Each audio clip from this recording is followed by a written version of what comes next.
Le petit déjeuner politique. Bienvenue, c'est le petit déjeuner politique de Gilles Legendre, député La République En Marche de Paris et président du groupe En Marche justement à l'Assemblée nationale. Bonjour Gilles Legendre. Bonjour Patrick Roger. Opération déminage en cours, au plus haut niveau. Emmanuel Macron hier soir à Épernay, sur les hôpitaux. Édouard Philippe, lui, était à Pau, sur la réforme des retraites.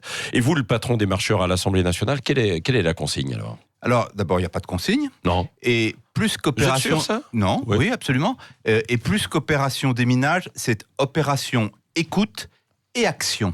Oui. Qu'est-ce que nous disent les Français dans beaucoup de domaines ? Les politiques qui ont été menées depuis des années ne fonctionnent pas comme nous le souhaiterions. Et ce que nous voulons de notre gouvernement, du président de la République, du gouvernement, de notre majorité, du groupe que je préside, c'est des solutions à nos problèmes.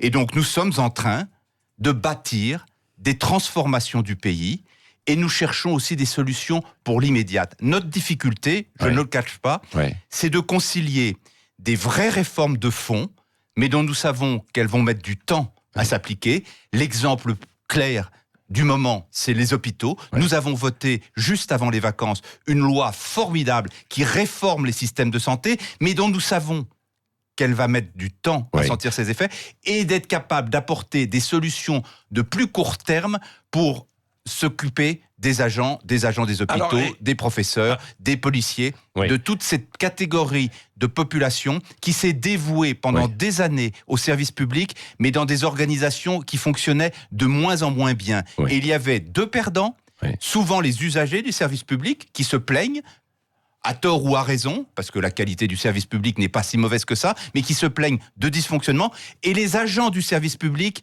qui travaillent dans des conditions qui ne peuvent pas garantir leur épanouissement. C'est ça que nous devons réussir à résoudre. Sur les hôpitaux, Gilles Legendre, est-ce qu'il faut revoir d'ailleurs aussi concrètement la loi là, sur le budget de la sécurité sociale qui plafonne, qui fixe à une augmentation de 2,1%, et est-ce qu'il ne faudrait pas l'augmenter à 4,5%? Alors est-ce que vous allez revoir cette loi ?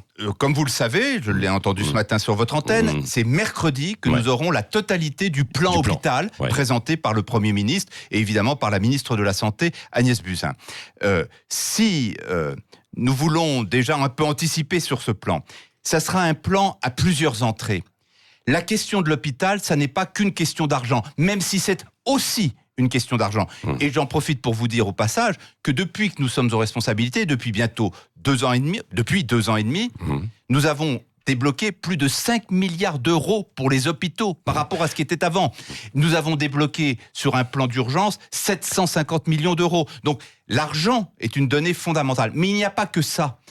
La question de l'organisation des services, la question de l'organisation des carrières, des personnels hospitaliers. Donc c'est ce qu'il y aura dans ce plan, alors, sur les 2-3 mesures, c'est un plan. Ça n'est pas à moi de le dévoiler, sans compter qu'en plus, je n'en connais pas tous les éléments, mais c'est préparez-vous à avoir un plan qui agit dans plusieurs registres. C'est pas que de l'argent, c'est l'organisation aussi. Un seul objectif, être efficace rapidement, parce que les grandes réformes de structure de l'hôpital, de la médecine en général, de la santé, la lutte contre la désertification médicale, nous l'avons mise en place. La fin du numerus clausus, qui fait qu'on va pouvoir augmenter le nombre de médecins, qui fait que vous n'aurez pas besoin d'attendre 6 mois pour trouver un rendez-vous de dermatologue ou d'ophtalmo. Gilles Legendre, on dit souvent que c'est Bercy qui bloque, qui est la clé. Non, attendez, ça c'est trop facile. Oui, mais c'est quand même dans la réalité. C'est trop facile. Mais vous savez, il y a un budget, nous avons des contraintes financières et nous ne récusons pas ces contraintes financières. Nous sommes capables de les aménager, c'est-à-dire capables de dessiner des priorités. Dans le budget que nous avons voté, qui s'inscrit dans une trajectoire de baisse du déficit et de réduction et de maîtrise de la dette, nous sommes capables de faire des choix. Nous avons fait des choix sur la sécurité des Français. Nous avons fait des choix énorme à la suite des Gilets jaunes, puisque nous célébrons soi-disant l'anniversaire des Gilets jaunes.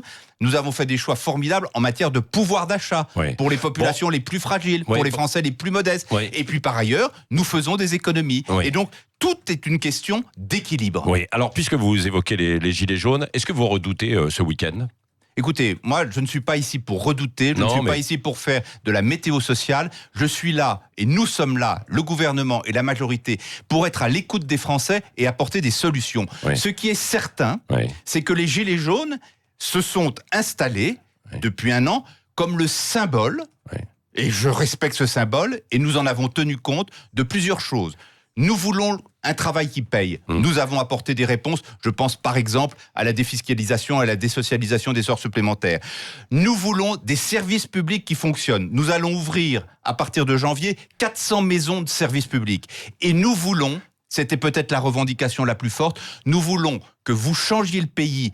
Pour nous, certes, mais avec nous. Vous leur rendez un peu hommage, alors finalement, Gilles Legendre. Je n'ai pas à leur rendre hommage parce que un peu dans ce que vous dites, ça a réveillé un petit peu. Je n'oublie certainement pas les violences dont les Gilets jaunes propre ne sont pas responsables, mais qui ont compliqué la vie des Français et qui ont créé des troubles inadmissibles.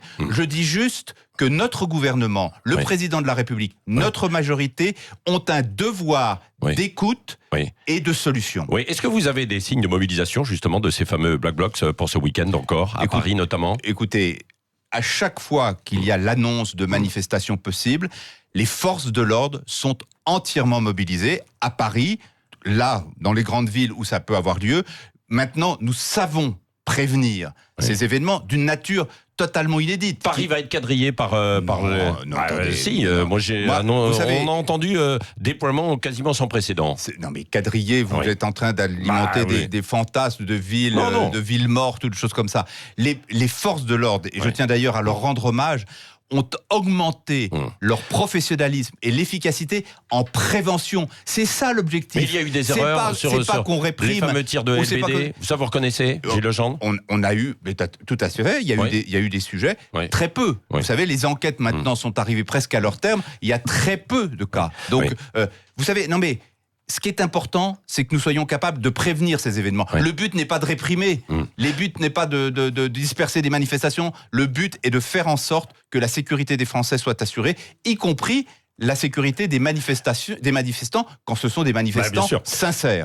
Gilles Legendre, quand Édouard Philippe affirme hier soir sur le projet de réforme des retraites qu'il n'y a pas urgence finalement à tout changer d'ici 2025, on ne va pas prendre les gens par surprise. Qu'est-ce que ça signifie ? Alors, qu'on ne veuille pas prendre les gens par surprise, c'est une évidence.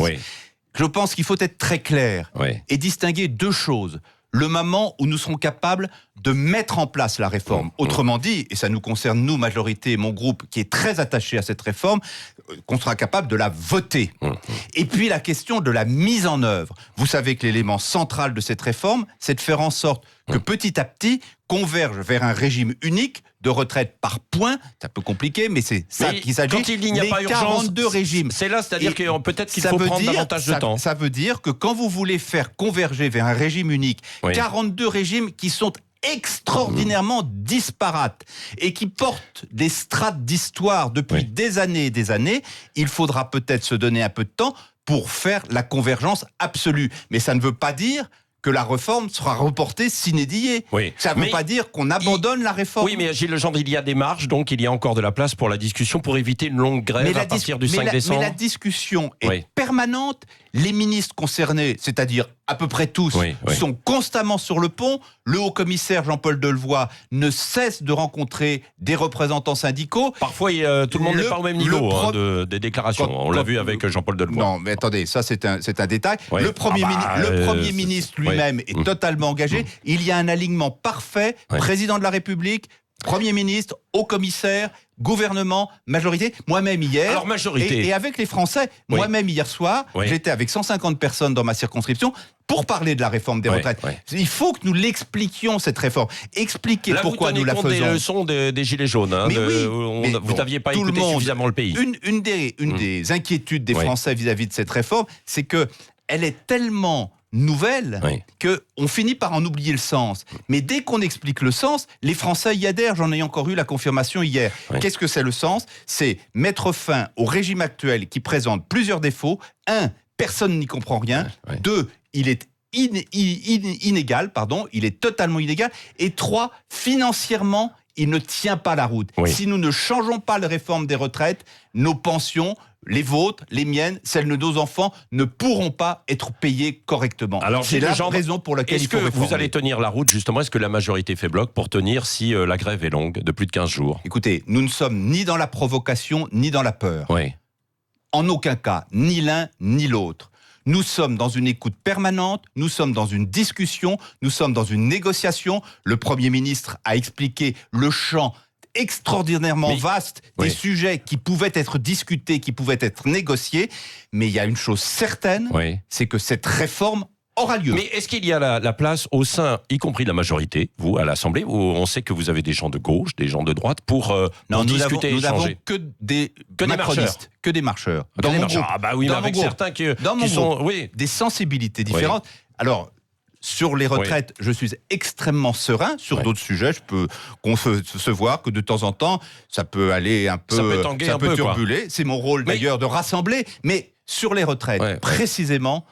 Il y a un très très large accord, j'allais presque dire, mais je ne veux pas me porter malheur, un accord unanime sur le contenu de cette réforme, sur la nécessité de la mener à bien, et alors pas simplement un accord. Tous les soirs, aujourd'hui, en France, se passent plusieurs réunions sur les différents territoires organisées par les députés, par mes collègues, pour expliquer cette réforme et entendre ce que nos concitoyens ont à nous dire. Oui. Et toutes les informations que nous recueillons, nous les faisons remonter auprès du commissaire à titre aux personnel. retraites. Oui, à titre personnel, Gilles Legendre, est-ce que vous avez changé en un an depuis le début de la crise des Gilets jaunes, où on se souvient, vous aviez eu cette phrase malheureuse, les députés trop intelligents, trop subtils, etc. Non, je n'avais pas dit les députés, je n'avais pas cette prétention. C'était la majorité, en fait. Voilà. C'était une grosse bêtise qu'on me rappelle assez périodiquement. Non, mais parce que là, c'est un an après aussi les Gilets jaunes. Mais vous avez le droit, et c'est pas si grave. Oui. Aujourd'hui, vous avez expliqué. changé, justement. Nous avons tous changé. Oui. Vous savez, nous avons été élus, le président de la République avait souvent dit presque par accident. C'était inédit ce qui s'est passé dans notre pays. Et en même temps que nous gouvernons, nous apprenons. Ce qui nous amène forcément au devoir d'humilité. Oui. Et c'est vrai que les Gilets jaunes ont été une secousse pour notre pays, mais ont été une secousse pour nous aussi. Oui. Ce qui est bien, c'est que nous n'avons pas attendu 107 ans avant d'en tirer les leçons. Nous en avons tenu immédiatement les leçons grâce au président de la République, avec cette initiative extrêmement forte qu'il a prise dans les toutes premières semaines, qui était la création le lancement du grand débat national, auquel nous d'autres députés avons pris une part très active. Oui, c'est ça. Vous craignez une convergence des luttes là pour le 5 décembre ou pas? Je suis désolé, je vais être obligé de vous répondre la même chose. Je ne suis pas là pour craindre, je ne suis pas là pour faire des pronostics. Nous sommes là pour écouter et pour agir. Non, justement pas. Ah oui. Justement pas, Patrick Roger. Pour écouter, pour négocier, pour agir, pour rassembler. Oui, y compris quand au sein de votre majorité, il y a quelques départs, là, on a vu en fait cette semaine sur les partis. Il y a une collègue qui a donné sa démission du groupe, que je le regrette. Elle n'était pas d'accord avec le plan immigration. C'est dommage parce que c'était un plan, et c'est un plan qui précisément vise à renforcer l'efficacité et l'humanité. Là, c'est des politiques une récemment, mais il y en a une dizaine depuis quelques mois, quoi. Non, c'est ça. Une dizaine depuis le début. Depuis le début. Depuis le début, depuis 2 ans et demi. Bon, et pour les municipales, en un mot. Ça respire, vous savez, un groupe parlementaire. Et ça doit respirer. Et mon rôle est de aussi le laisser respirer. En un mot sur les municipales, c'est plus compliqué que prévu sur les alliances localement? Non, ce qui est compliqué, c'est les municipales en soi, puisque nous partons de zéro. Nous n'avons aucun marcheur d'origine, conseiller municipal ou maire ou adjoint. Donc nous partons de zéro. Nous avons en même temps que, comme n'importe quel mouvement ou parti, l'obligation de nous préparer, de faire les listes, mais nous devons aussi en même temps élargir notre majorité, élargir la famille macroniste. Et donc ça, c'est en effet très compliqué. Mais Paris notamment, c'est compliqué. Paris, c'est compliqué. Toujours mais ça derrière mais ça va simplifier forcément. Le candidat officiel. Vous savez, il n'y a que des gens honnêtes dans cette bataille. Et donc, je suis... Oui, absolument. Et je le dis sans sourire. Ça vous fait sourire, mais moi, je ne souris pas quand je dis ça. Il n'y a que des gens honnêtes. Il y a des gens qui n'ont qu'une envie, c'est d'être capable d'offrir une alternative à la politique qui est menée à Paris depuis 6 ans et dont je peux vous dire, en tant qu'élu parisien, qu'elle provoque un très large rejet. Et donc, c'est à nous de transformer ce rejet en un projet positif sur lequel nous soyons capables, nous, de nous rassembler et ensuite de rassembler les Parisiens. Gilles Legendre, c'est la mission qui revient à Benjamin Griveaux. Il nous reste quelques secondes, Gilles Legendre. Le mot de la fin avec Cécile de Bénibus. Oui. Petite maladresse, vous en parliez il y a quelques instants. La semaine dernière, 4 élus macronistes et la ministre d'Outre-mer, Annick Girardin, ont fêté l'anniversaire d'un cabinet lobbyiste. Bon, vous imaginez bien que ça a créé un peu la polémique. Est-ce qu'il faut les sanctionner ou est-ce que vous allez donner des consignes du coup ?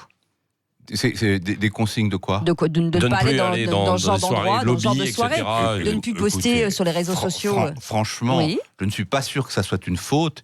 Et si vous trouvez que c'en est une, je J'ai pense dit que vous maladresse. n'aurez pas... J'ai dit maladresse. Eh ben, elle est hyper vénielle. Ouais. Hyper vénielle. Vous savez, nous sommes très clairs. Nous avons d'ailleurs pris un engagement commun avec nos alliés du MoDem. Désormais, quand nous déposerons un amendement, que ce soit un amendement du groupe ou un amendement individuel, nous expliquerons qui a pu l'inspirer. Vous avez des amendements qui naissent dans la tête du député ou d'un groupe de députés, et puis de temps en temps, vous avez des amendements qui sont influencés ou inspirés par l'extérieur. Mais c'est notre rôle. Nous sommes représentants de la nation.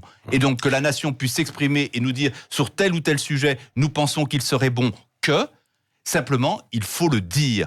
Et nous ne sommes pas là pour créer des murailles de Chine avec les groupes ou les cabinets ou les spécialistes ou les entreprises qui veulent influencer la politique. Nous sommes là pour les écouter et puis à un moment, arbitrer, décider et le faire dans la transparence. Merci Gilles Legendre, président du groupe La République En Marche à l'Assemblée nationale, d'avoir répondu à nos questions ce matin sur Sud Radio. Restez avec nous, 7h59, c'est le Grand Matin Sud Radio. 5h-10h, le Grand Matin Sud Radio.